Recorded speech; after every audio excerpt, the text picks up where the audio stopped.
এন্ধাৰৰ মাজত পোহৰ বিচাৰি এগৰাকী মহিলা।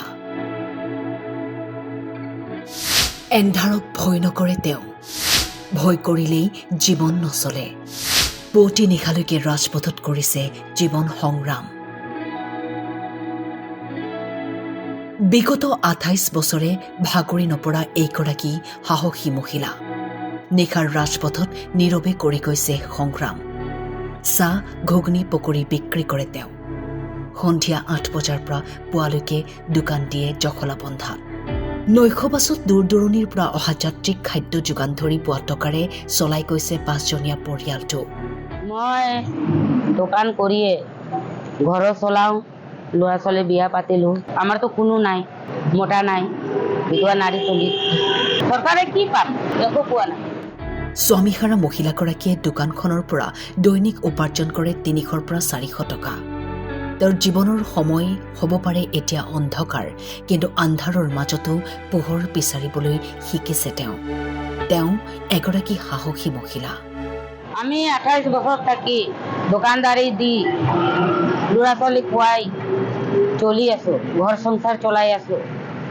বিয়া চিয়া চব পাতিলোঁ, ল'ৰা ছোৱালী তিনিটা আৰু পঢ়া লিখা চব দি আছোঁ, চব কৰি আছোঁ ল'ৰা ছোৱালী। কচিলা চাহনি ৰেলগেট জখলাবন্ধা। দোকানখন কেতিয়াৰ পৰা দিছিলে? ২৮ বছৰ। ২৮ বছৰ দোকান দিয়ে? দোকানখন ক'ত দিয়ে? দোকানটো দিওঁ ইয়াতে। কেইটা বজাৰ পৰা কেইটা বজাত দিয়ে? ৮টা থাকি ৫টা পৰ্যন্ত। ল'ৰা ছোৱালী আপোনাৰ? ল'ৰা ছোৱালী আছে ৫টা। ঘৰত থাকে, কমানি কৰোঁ, তাকে দিওঁ, খোৱাওঁ বোৱাওঁ। বিয়া পাৰোঁ, পাতি দিছোঁ তাহাঁতক।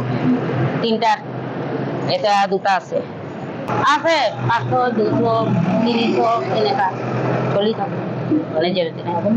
মই দোকান কৰিয়ে ঘৰ চলাওঁ, ল'ৰা ছোৱালী বিয়া পাতিলোঁ, তাহাঁতৰ লগত চলিও আছোঁ, দিও আছোঁ। আৰু পঢ়া লিখা চব আৰু কি তাতে দিব লাগে। আমাৰতো কোনো নাই, মতা নাই, বিধৱা নাৰী চলি। চৰকাৰে কি পাম, একো পোৱা নাই। আছে আৰু এই চাউল পাই আছোঁ আৰু ১২০০ টকা পাই আছোঁ চৰকাৰ পিনৰ থাকি, বছ আৰু একো নাই পোৱা। কলিয়াবৰৰ পৰা দীপু বৰাৰ ৰিপৰ্ট, টাইম ৮।